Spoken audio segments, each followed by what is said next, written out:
우리는 며칠 전 튀르키예와 시리아에서 일어난 엄청난 지진의 피해를 전 세계가 다 목도했습니다. 우리가 살고 있는 이 땅이 흔들리는 것이 얼마나 무서운지 실감나지 않나요? 우크라이나와 러시아가 수만 발의 미사일과 포탄을 쏘았어도 이 정도 무너지는 피해는 발생하지 않았는데 불과 몇 초 만에 강도 7.8의 지진으로 땅이 흔들리니까 기초가 약한 모든 것들이 다 무너져 버리고 말았습니다. 마치 마태복음 7장 24절로 27절에 예수님의 비유 말씀처럼 모래 위에 지은 집과 반석 위에 지은 집처럼 대충 지어진 집은 모두 무너져 버리고 말았습니다. 그런데 그 엄청난 지진에도 불구하고 제대로 지은 집은 무너지지 않는 것을 보면서 기초가 얼마나 중요한가 다시금 절감하게 되었습니다. 오늘 우리가 읽은 본문의 말씀은 성경에서 가장 아름답고 확신에 차 있는 메시지로 우리의 삶의 기초가 되는 말씀이라 믿습니다. 마치 우리의 삶에 지진이 일어나는 것처럼 두려움이 엄습해 올 때 오늘 이 말씀을 암송하고 소리 높여 선포하시기를 바랍니다. 그러면 우리를 무너뜨릴 것 같은 두려움과 공포조차 잠잠해지는 것을 경험하게 되어질 줄 믿습니다. 왜냐하면 오늘 바울이 확신 있게 말하는 것처럼 하나님이 내 편이신데 그 어느 누가 우리를 대적하고 하나님께서 택하신 자들을 고발하고 정죄하며 그리스도의 사랑에서 끊을 수 있겠습니까? 그 어떤 것도 하나님을 이길 수 없기에 우리의 구원은 그 무엇보다 안전한 것을 믿으시기 바랍니다. 이것이 바울이 우리에게 전하고 싶은 복음의 내용이 아닐까요? 자기 아들을 아끼지 않냐고 우리를 위하여 내주시니가 어찌 그 아들과 함께 모든 것을 우리에게 주시지 않겠습니까? 우리를 의롭다 하신 이가 하나님이신데 누가 감히 하나님께서 택하신 자들을 고발할 수 있을까요? 우리를 대신하여 죽으실 뿐 아니라 다시 살아나신 그리스도 예수께서 하나님 우편에서 여전히 우리를 위하여 간구하고 계신데 누가 정죄하며 누가 우리를 그리스도의 사랑에서 끊을 수 있는가? 바울은 그렇게 반문하고 있습니다. 바울의 이 질문들을 세 가지 범주로 정리하면 이렇습니다. 사람이나 사단의 반대가 정말 우리가 감당할 수 없을 만큼 클까? 구원을 받았음에도 불구하고 여전히 죄를 지을 수밖에 없는 죄의 경향성 때문에 우리의 구원은 언제든지 실패할 수 있는가? 그리고 핍박과 고난의 시기에 우리의 믿음은 패하고 결국 무너져버리고 말 것인가? 여러분은 이 질문에 어떻게 답하시겠습니까? 뿌리 깊은 나무는 쓰러지지 않는다라고 말합니다. 여러분의 신앙의 뿌리는 어디에 근거하고 계신가요? 혹 모태신앙으로 부모님의 신앙이 여러분의 신앙의 뿌리라 말하지 않습니까? 우리가 열심으로 말씀을 읽고 묵상한 그 말씀이 혹은 기도로 무장된 신앙이 우리의 뿌리인가요? 이런 뿌리로는 앞서 말한 우리가 아직 경험해보지 않은 수많은 어려운 문제들에 감히 대답할 수 없으리라 생각합니다. 그러나 우리의 삶을 요동치 않도록 붙들어주는 진정한 뿌리는 우리의 경험이나 우리의 의지나 노력에 달려있는 것이 아니라 오늘 바울이 우리에게 들려주는 말씀처럼 하나님의 의지와 하나님의 은혜에 달려있다는 것을 기억하시길 바랍니다. 구원은 나에게서 나오는 것이 아니라 하나님에게서부터 나온다는 이 사실을 깊이 깨닫게 될 때 우리의 믿음의 뿌리가 요동치 않고 흔들리지 않는 하나님 중심의 신앙으로 굳건하게 설 줄로 믿습니다. 오늘 우리가 읽은 이 말씀을 통해서 바울이 우리에게 들려주고 싶은 이야기, 우리의 구원의 근거가 어디로부터 오는지 깨닫고 확신 있는 신앙생활하는 저와 여러분 되기를 소망합니다. 우리의 구원의 근거로 바울은 첫 번째로 우리의 구원이 하나님 자신으로부터 나온다 이렇게 말하고 있습니다. 오늘 본문은 글자로 기록되어 있음에도 불구하고 마치 바울이 우리에게 강력하게 격앙된 목소리로 마치 이야기하는 것처럼 들리지 않으시나요? 카랑카랑한 바울의 목소리 들리십니까? 오늘 본문에 보면 누가를 4번씩이나 반복하며 바울이 사용하고 있습니다. 누가 우리를 대적하리요? 누가 능히 하나님께서 택하신 자들을 고발하리요? 누가 정죄하리요? 누가 우리를 그리스도의 사랑에서 끊으리요? 바울이 몰라서 이런 이야기를 하는 게 아닙니다. 어떤 사람이나 심지어 사단이라 할지라도 우리를 대적하지 못하고 고발하거나 정죄하지 못할 것이다. 하나님의 사랑에서 우리를 끊을 자 그 누구냐? 아무도 없다라는 것입니다. 사단은 우리의 연약함을, 약점을 너무나 잘 압니다. 우리가 구원을 받았음에도 불구하고 여전히 또 죄를 지을 것이기 때문에 사단의 공격은 언제나 우리를 좌절하게 만들고 넘어지게 만듭니다. 그럼에도 불구하고 오늘 바울이 본문에서 말하고자 하는 것은 사단의 그런 공격조차 이미 우리를 죄악 가운데서 택하시고 그 아들을 통해 이미 죄값을 다 치르셨기에 마지막 하나님의 심판대 앞에 우리가 섰을 때 죄 없음, 의롭다 하심을 선고받게 될 줄 믿으시기 바랍니다. 왜냐하면 재판장 되시는 하나님께서 이미 선고하셨기 때문입니다. 그리스도 예수께서 이미 죄값을 치르신 그 사실을 우리가 온전히 믿을 때 우리가 하나님 앞에 그리스도의 보혈을 의지하여 설 수 있는 게 아닐까요? 우리는 하나님 앞에서 우리의 행위로 구원받은 자들이 아니라 예수 그리스도를 믿는 믿음으로 구원받은 자들이기 때문입니다. 바울이 이처럼 확신에 찬 대답을 할 수 있는 것은 그 어느 누구도 우리를 구원하시고자 하시는 하나님을 거스를 자 없다는 것을 바울이 알고 있기 때문입니다. 우리의 구원이 어떻게 이루어진 구원인가요? 그리스도께서 우리 대신 십자가 위에서 죄값을 치르심으로 얻은 구원 아닌가요? 우리의 구원은 결코 공짜가 아닙니다. 하나님이 우리 대신 생명의 속전을 그 아들을 통해 받으시고 주신 구원입니다. 우리의 구원을 위해서 우리가 한 것이라고는 그리스도 예수를 믿는 그 믿음밖에 없는 것입니다. 하나님이 우리를 얼마나 사랑하실까요? 우리를 위해 자기 아들을 내주실 정도로 우리를 사랑한다. 그렇게 말씀하지 않습니까?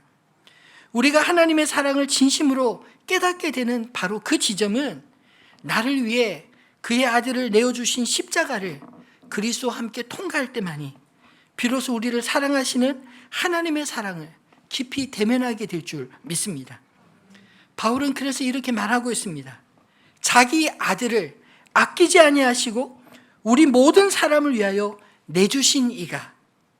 여기서 아끼다라는 단어는 창세기 22장 12절에서 하나님이 아브라함에게 내가 내 아들 내 독자까지도 내게 아끼지 아니하셨으니 라고 말할 때 사용된 이 아끼다는 단어와 같은 단어입니다.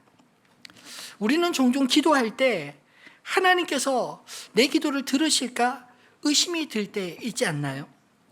분명 하나님이 살아계시고 나를 사랑하시는 것은 알겠는데 내 이야기에 귀를 기울여 들으시는 것에 대한 확신을 갖지 못할 때가 종종 있지 않습니까? 우리는 이미 하나님께로부터 수없이 기도의 응답을 경험한 기억을 가지고 있음에도 불구하고 왜 여전히 이런 의구심을 갖게 되는 것일까요? 좀 사소하게 들릴지 모르지만 실제적으로 하나님이 나의 계획이나 나의 일정에 맞추어서 내 입맛대로 응답하시는 분이 아니기 때문입니다. 시간을 흘러 뒤돌아보면 분명 하나님이 함께 하셨고 응답하신 것을 알겠지만 문제는 그 방식이나 시기가 내가 기다린 때와 방식은 아니라는 데 있습니다. 여러분, 이럴 때 기억할 것이 있습니다. 성경이 하나님께서 우리의 기도에 응답하신다고 약속할 때 그것은 하나님께서 우리가 구하는 것을 내가 원하는 방식으로 어떻게든지 이루어 주겠다, 이런 말씀이 아닙니다. 우리가 구하는 그분은 그 어떤 제약도 받지 않으시고 자유롭게 그리고 전능하게 일하시는 분인 것을 믿으시기 바랍니다. 왜 하나님이 꼭 내가 원하는 방식으로 움직여야 된다고 생각합니까? 그것은 하나님을 믿는 태도가 아닙니다. 하나님께 내 생각과 내 사정을 아뢰지만 하나님은 하나님의 방법으로 오히려 내가 생각하는 것보다 더 넘치도록 완벽하게 모든 것을 합력하여 당신의 선으로 이루시는 분인 것, 그것을 믿는 것이 우리의 믿음이어야 하지 않을까요? 가끔 우리는 내 방식대로 이루어지지 않는다고 하나님께 원망하지 않습니까? 하나님이 마치 내 기도를 한 번도 듣지 않으신 것처럼. 그것이 불신앙이 아닌가요? 여러분, 하나님은 전능하신 분이십니다. 하나님은 하나님의 때에 하나님의 방법으로, 그리고 나를 위해 가장 온전하게 일하시는 분이심을 믿으시기를 바랍니다. 우리가 이렇게 확신할 수 있는 이유는 하나님이 우리를 구원하시기 위해 자기의 아들을, 독생자를 우리를 위하여 내어주셨기 때문입니다. 오늘 32절에 자기의 아들을 아끼지 아니하시고 우리 모든 사람을 위하여 내주시니가 어찌 그 아들과 함께 모든 것을 우리에게 은사로 주시지 아니하겠느냐. 그런즉 이 일에 대하여 우리가 무슨 말 하리요? 말이 필요 없다는 것입니다. 우리를 향한 하나님의 사랑이 고작 내가 구하는 그 기도에 내 방식대로 응답하지 않았다고 하나님의 희생이, 그리스도 예수의 희생이 헛된 것일까요? 결코 그렇지 않습니다. 오히려 하나님은 우리에게 모든 것을 주심으로 궁극적으로 우리의 목적, 곧 우리가 그리스도와 함께 동행함으로 우리의 삶이 점점 그리스도를 닮아가고 궁극적으로 그와 같이 될 것, 곧 성화와 영화에 이르도록 우리를 영원토록 함께 하시겠다. 이것이 하나님의 약속인 것입니다. 방금 읽었던 32절의 모든 것들은 28절 모든 것을 합력하여 선을 이루시는 그 모든 것처럼 한도가 있습니다. 이것들은 하나님께서 우리를 위해 계획하신 선을 위해 일하실 때 우리에게 허락하실 경험들인 것입니다. 너희는 먼저 그의 나라와 그의 의를 구하라. 그리하면 이 모든 것을 너에게 더하시리라. 방금 읽었던 이 모든 것과 28절의 이 모든 것과 그리고 32절의 모든 것은 사실 같은 내용 아닌가요? 하나님께서 우리를 사랑하시기에 하나님께서 우리의 삶을 인도하실 때 때로 우리의 필요한 모든 것들을 아시고 우리가 구하는 모든 것들을 그 아들과 함께 넘치도록 주실 수 있는 분이심을 믿으시기를 바랍니다. 하나님의 은혜는 우리에게 모든 것을 베푸심에 동기가 된다는 그 사실을 믿을 때 우리가 평안을 누리시는 게 아닐까요? 하나님의 은혜가 우리에게 가장 좋은 보장임을 믿으시기 바랍니다. 그 어떤 것도 하나님 자신보다 큰 것이 없습니다. 그래서 하나님은 맹세하실 때도 자신의 이름으로 맹세하셨습니다. 창세기 22장 16절로 18절 말씀을 같이 읽어볼까요? 이르시되 여호와께서 이르시기를 내가 나를 가리켜 맹세하노니 내가 이같이 행하여 내 아들 내 독자도 아끼지 아니하였은즉 내가 내게 큰 복을 주고 내 씨가 크게 번성하여 하늘의 별과 같고 바닷가의 모래와 같게 하리니 내 씨가 그 대적의 성문을 차지하리라. 또 내 씨로 말미암아 천하 만민이 복을 받으리니 이는 내가 나의 말을 준행하였음이라 하셨다 하니라. 아멘. 아브라함이 독자 이삭을 모리아 산에 바칠 때 하나님은 그 아들을 번제로 받지 않으셨습니다. 오히려 그 모습을 보시고 아브라함에게 이렇게 약속하십니다. 너의 씨, 너의 자손으로 불려질 자를 통해 천하 만민이 복을 받으리라. 여러분, 그가 누구일까요? 아브라함의 씨, 아브라함의 자손으로 불려질 자신의 독생자 예수 그리스도를 이 땅에 보내실 그 계획을 예수 그리스도께서 오시기 2000년 전에 이미 약속하셨습니다. 그리고 그 약속을 하나님께서 하나하나 그의 아브라함을 통해 이스라엘 민족 가운데 하나님의 살아계심을 증거하시고 그리고 그 약속들을 하나하나 더 빚어 가시지 않나요? 우리가 받은 이 구원은 하나님께서 아브라함에게 주신 약속대로 내가 내 씨로 말미암아 천하 만민이 복을 얻으리라. 이 약속이 그리스도 예수의 십자가를 통해 이루어진 것을 믿으시기 바랍니다. 우리의 구원에 하나님 아닌 다른 것을 덧붙이면 오히려 불안해질 뿐입니다. 나의 의지와 노력, 선행으로 만약 우리가 구원을 받을 수 있다면 굳이 왜 하나님께서 자신의 독생자를 이 땅에 보내셨을까요? 우리의 구원의 근거가 전적으로 하나님 자신에게 있기에 그 아들 독생자를 이 땅에 보내주신 게 아니겠습니까? 그 믿음이 우리를 그리스도와 함께 십자가를 넘어 부활의 영광에 이르게 하는 줄을 믿으시기 바랍니다. 두 번째로 우리의 구원의 근거는 하나님의 사랑에 있습니다.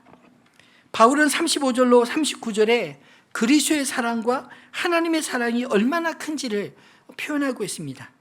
35절로 37절을 먼저 다시 한번 읽어볼까요? 누가 우리를 그리스도의 사랑에서 끊으리요?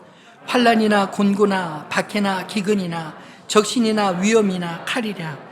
기록된 바 우리가 종일 주를 위하여 죽임을 당하게 되며 도살당할 양같이 여김을 받았나이다 함과 같으니라. 그러나 이 모든 일에 우리를 사랑하시는 이로 말미암아 우리가 넉넉히 이기느니라. 아멘. 바울이 여기서 표현하고 있는 표현들은 실제로 로마 교회가 불과 몇 년 뒤에 겪게 될 환난에 대한 예언처럼 보이지 않습니까? 단지 예수를 믿는다는 이유만으로 환난과 공고와 박해와 위험을 겪어야 했던 성도들에게 바울은 무슨 이야기를 전해주고자 했을까요? 바울이 우리와 하나님 사이에 끼어들 수 있다고 생각하는 여러 가지 상황들을 나열하고 있습니다. 그것이 환난이든 공고든 박해든 기근이든 혹은 벌거벗음이든 위험이든 칼이든 그 어떤 고난조차도 하나님께서 그리스도께서 우리를 향한 그 사랑에서 끊을 것이 없다. 이렇게 말하고 있습니다. 고난이 올 때 우리는 하나님으로부터 떠났기보다 오히려 그 고난 때문에 하나님 앞에 더 엎드리지 않나요? 그리고 오히려 하나님의 뜻을 더 깊이 깨닫고 하나님과 하나 되는데 도움이 되지 않습니까? 바울은 시편 44편 2절을 인용하면서 하나님을 믿는 자들도 박해가 피해가는 것이 아니라 오히려 찾아오고 심지어 순교를 당할 수 있다는 사실을 상기시키고 있습니다. 그럼에도 불구하고 바울이 무슨 이야기를 하고 있습니까? 고난조차, 순교조차 성도를 실족시키지 못한다라고 말을 합니다. 오히려 고난은 진짜와 가짜를 구분지을 뿐이라는 것입니다. 성도들은 그리스도께서 아무 죄 없이 십자가를 지신 것을 다 아는 자들입니다. 그리스도께서도 죄 없이 고난을 당하신 것처럼 성도들의 고난은 그리스도와 함께 고난을 나누는 영광에 동참하는 것 아닐까요? 그리스도와 함께 죽고 그리스도와 함께 다시 사는 소망을 가진 자는 단지 이 땅에서의 삶만 바라보고 살아가는 자들이 아니라 죽음조차도 그들의 믿음을 꺾을 수 없다는 것입니다. 여러분, 실제로 역사가 그것을 증거하고 있지 않나요? 신앙은 핍박으로 꺾여지지 않았습니다. 초대교회 그토록 성도들이 핍박을 많이 받았음에도 불구하고 오히려 생사를 초월한 믿음과 사랑이 사람들에게, 믿지 않는 자들에게 더 매력적으로 복음으로 전해지지 않았나요? 도대체 그들 안에 무엇이 있기에 고난조차, 때로는 핍박과 순교조차 그들의 믿음을 꺾지 못할까? 무언가 있나 보다. 그리고 그 순교 당할 때조차 그 죽음을 두려워하는 것이 아니라 하나님을 찬송하며 그들을 기꺼이 받아들이는 그 모습이 오히려 그들을 조롱하는 사람들을 부끄럽게 만들지 않았나요? 왜냐하면 그들 안에 그 중심에 하나님의 사랑을 깊이 경험했고 그들 역시 하나님을 사랑했기 때문에 그런 줄로 믿습니다. 그러므로 바울은 담대하게 38절로 39절에 이렇게 선언하고 있습니다. 같이 읽어볼까요? 내가 확신하노니 사망이나 생명이나 천사들이나 권세자들이나 현재일이나 장래일이나 능력이나 높음이나 깊음이나 다른 어떤 피조물이라도 우리를 우리 주 그리스도 예수 안에 있는 하나님의 사랑에서 끊을 수 없으리라. 아멘. 그리스도의 예수의 사랑에서부터 그 어떤 것도 앞에 35절로 7절은 끊을 수 없다라고 말하고 있고, 이제 38절로 39절에 우리가 하나님께로부터 받은 그 크신 그리스도 예수의 사랑으로부터 이제 우리가 확신하노니 그 어떤 것도 그 사랑에서부터 우리를 끊을 수 없다, 이렇게 화답하고 있지 않습니까? 바울의 확신은 다른 서신서들 속에도 쉽게 찾아볼 수 있습니다. 바울은 그리스도의 종으로 살면서 고난당하는 것을 부끄러워하지 않는다라고 말을 합니다. 디모데후서 1장 12절 말씀에 보면 이로 말미암아 내가 또 이 고난을 받되 부끄러워하지 아니함은 내가 믿는 자를 내가 알고 또한 내가 의탁한 것을 그날까지 그가 능히 지키실 줄을 확신함이라. 여러분, 바울은 적어도 자신이 믿는 자를 정확하게 알았습니다. 그리고 그리스도 예수께서 능히 그리스도의 예수의 날, 주님이 재림하실 때까지 그 약속을 온전히 지키실 줄을 확신하였습니다. 단지 바울은 육신의 생명을 얼마나 잘 사느냐, 여기에 구원을 의미를 둔 것이 아니라 우리의 믿음과 복음의 역사가 약속대로 하나님의 나라에서 완성될 것을 확신하고 고대한 것입니다. 그러므로 우리는 그리스도 예수 안에 안전한 줄을 믿으시기 바랍니다. 아무것도 우리를 향한 하나님의 사랑에서 끊을 수 없습니다. 이 약한 세상에서 사망이나 생명의 시련조차 우리는 오히려 하나님의 임재 안에 더 깊이 머물게 될 것입니다. 천사나 악마 같은 그 어떤 영적 세력도 하나님께서 우리를 위하여 행하신 모든 일을 무효로 만들 수 없습니다. 시간 자체의 영역에 있는 그 어떤 것도 우리를 위협할 수 없습니다. 현재 일어날 수 있는 것이나 미래에 일어날 수 있는 모든 것들이 하나님의 주권하에 있기 때문입니다. 현존하는 그 어떤 능력도 사단이나 정부조차도 영원하신 하나님보다 영원히 존재할 수 없습니다. 그 능력은 하나님과 우리의 관계에 전혀 영향을 미치지 못한다라고 말을 합니다. 심지어 바울은 우주의 높은 곳이나 깊은 곳에 있는 그 어떤 무엇도, 사람의 운명을 결정한다고 생각하는 그 어떤 점성술도 하나님을 대신할 수 없다라고 말합니다. 여러분, 점보로 다니지 마십시오. 여러분, 팔자대로 살려고 작정하지 마시고 하나님의 은혜대로 살려고 믿음으로 행하시기를 바랍니다. 여러분, 어떻게 그것들에 우리 인생을 맡길 수 있겠습니까? 그러나 사도 바울이 말하는 것처럼 나를 사랑하는, 그래서 자기 아들을 독생자까지 내어주시니가 어찌 그 아들과 함께 이 모든 것을 우리에게 은사로 주지 않겠느냐. 이 믿음을 가지고 살아가는 자들이 자기 운명을 탓하며 사는 사람과 어떻게 같을 수 있을까요? 여러분, 바울은 우리를 위협하는 그 어떤 것도 하나님의 사랑의 손에서 우리를 빼앗을 수 없음을 선언하고 있는데, 에베소서는 이 하나님의 사랑을 또 이렇게 표현하고 있습니다. 에베소서 3장 16절로 19절 같이 읽어볼까요? 그의 영광의 풍성함을 따라 그의 성령으로 말미암아 너희 속사람을 능력으로 강건하게 하시오며 믿음으로 말미암아 그리스도께서 너희 마음에 계시게 하시옵고 너희가 사랑 가운데서 뿌리가 박히고 터가 굳어져서 능히 모든 성도와 함께 지식에 넘치는 그리스도의 사랑을 알고 그 너비와 길이와 높이와 깊이가 어떠함을 깨달아 하나님의 모든 충만하신 것으로 너에게 충만하게 하시기를 구하노라. 아멘. 바울의 이 논리는 간단하지만 호소력이 있지 않나요?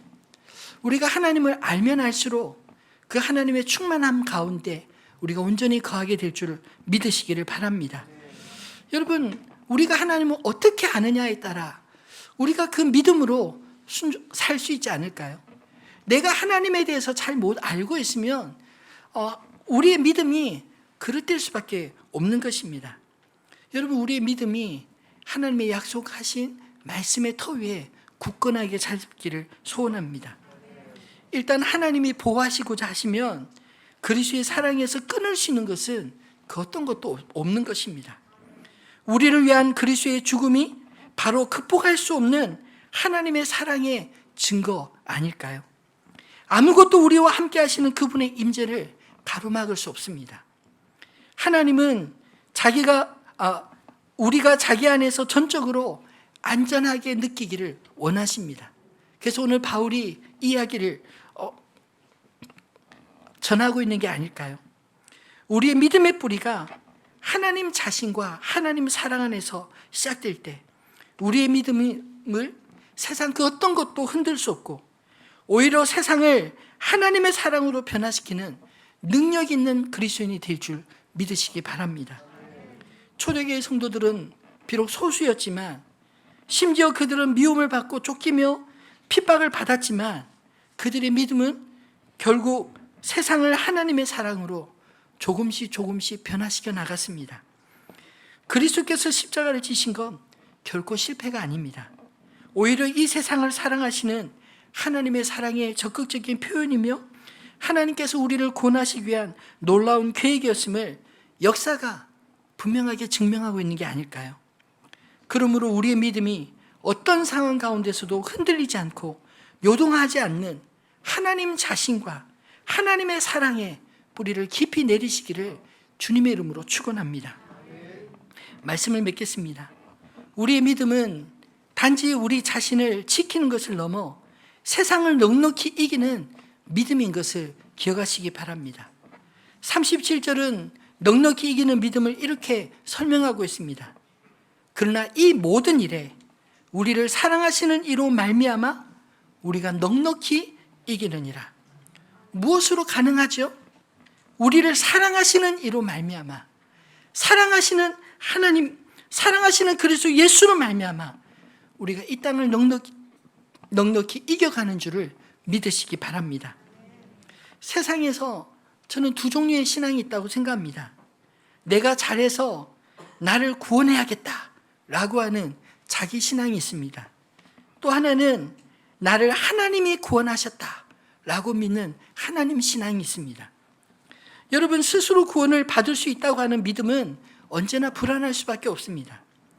불교 용어를 써서 죄송하지만 도라미타불이라는 말 다 아실 줄 압니다. 공들여 쌓은 정성이 하루아침에 무너질 수 있기 때문에 늘 불안하지 않습니까? 성경의 율법주의자들의 구원관 역시 다를 바 없습니다. 그들은 율법을 잘 지키려고 글자 한자 한자에 매였지만 그럴수록 진리 안에 자유함보다 자신도 자유하지 못하고 남도 자유로운 꼴을 보지 못하는 그런 어리석은 사람들이 되고 말았습니다. 심지어 하나님께서 보내신 독생자를 자신들의 의로 정죄하고 십자가에 못 박는 완악함까지 보이지 않았나요? 왜냐하면 자기 중심의 신앙이 이럴 수 있다라는 것입니다. 하나님 없는 세상의 모든 종교들은 스스로 구원을 얻으려는 몸부림일 뿐입니다. 그러나 우리가 믿는 것은 우리 자신이 아니라 우리를 사랑하시는 하나님을 믿는 믿음인 것을 기억하시기 바랍니다. 우리의 의지와 노력이 바닥을 보인다 할지라도 여러분 안심하십시오. 우리를 사랑하시는 하나님의 사랑에는 바닥이 없기 때문입니다. 오늘 바울이 하나님의 사랑을 39절에 높음이나 깊음이나 다른 어떤 피조물이라도 우리를 우리 주 그리스도 예수 안에 있는 하나님의 사랑에서 끊을 수 없으리라 이렇게 표현하고 있는 것처럼 하나님의 사랑은 그 어떤 것으로도 제한되지 않기 때문입니다. 그래서 하나님의 사랑으로 구원받은 것을 확신하는 것은 언제나 안전한 것을 믿으시기 바랍니다. 하나님을 향한 우리의 믿음은 전적으로 하나님께로부터 나왔기 때문입니다. 여러분, 우리가 상상해서 이런 믿음을 디자인할 수 있는 것일까요? 오히려 우리의 머리로는 도무지 이해할 수 없는 것들 아닙니까? 천지를 창조하신 하나님이 인간의 몸을 입고 오신 것도 모자라서 왜 우리를 위해 죽으셔야 했는지, 또 멸망할 수밖에 없는 죄인들이 예수를 믿기만 하면 구원을 받는다는 것, 여러분 믿기 참 어렵지 않습니까? 그래서 똑똑하다고 하는 사람들은 이 믿음을 갖기가 어렵습니다. 고린도전서 1장 19절로 21절에 보면 제가 읽겠습니다. 기록된 바 내가 지혜 있는 자들의 지혜를 멸하고 총명한 자들의 총명을 폐하리라 하였으니 지혜 있는 자가 어디 있느냐? 선비가 어디 있느냐? 이 세대의 변론가가 어디 있느냐? 하나님께서 이 세상의 지혜를 미련하게 하신 것이 아니냐? 하나님의 지혜에 있어서는 이 세상이 자기 지혜로 하나님을 알지 못하므로 하나님께서 전도에 미련한 것으로 믿는 자들을 구원하시기를 기뻐하셨느니라. 아멘. 그래서 하나님의 사랑을 받은 사람들이 하나님의 그 사랑의 복음을 전할 수 있는 것입니다. 여러분, 하나님 자신과 하나님의 사랑이 우리의 구원의 근거가 되기에 우리를 둘러싼 수많은 도전과 우리 자신의 연약함에도 불구하고 저 여러분의 구원이 흔들리지 마시기를 주님의 이름으로 축원합니다. 이 믿음은 어떤 상황 가운데서도 우리를 하나님 앞에 세우기에 우리가 오뚜기같이 넘어질 듯 하여도 결코 넘어지지 않는 게 아닐까요? 오뚜기는 겉은 텅 비었지만 그 밑바닥이 중심추가 있어서 아무리 흔들어도 결국 그 중심 때문에 다시 서지 않습니까? 저는 이게 우리 믿음이라고 생각합니다. 우리가 이런저런 환경에 의해서 넘어질 때도 있고 쓰러질 때도 있고 흔들릴 때도 있지만 여러분, 우리를 붙잡아 주는 것은 바로 하나님 자신과 하나님의 그 사랑, 그 터 위에 우리의 믿음의 뿌리를 내렸기 때문 아닌가요? 이런 믿음의 역사가 하늘 비우르게 모든 성도님들의 삶 속에 나타나기를 소원합니다. 이 믿음으로 이 땅의 그 어떤 시련 앞에서도 넉넉히 이겨나가는 저 여러분 되시기를 주님의 이름으로 축원합니다.